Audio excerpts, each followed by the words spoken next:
Κύριο Λεβέντη, γιατί έχετε τέτοια κόντρα, τον έχετε πει και λαγό. Γιατί τόση ένταση με τον κύριο Λεβέντη? Καλά, κάει και νωρίς αυτός ο αλλαγός. Ήταν στην αρχή, έχουμε πάψει να το λέμε πλέον.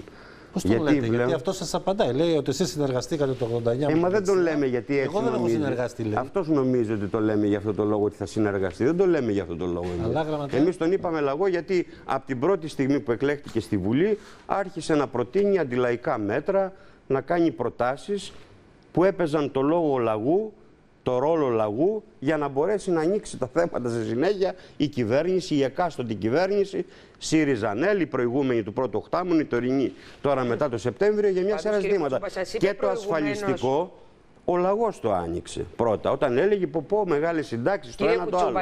Το ίδιο και μια σειρά.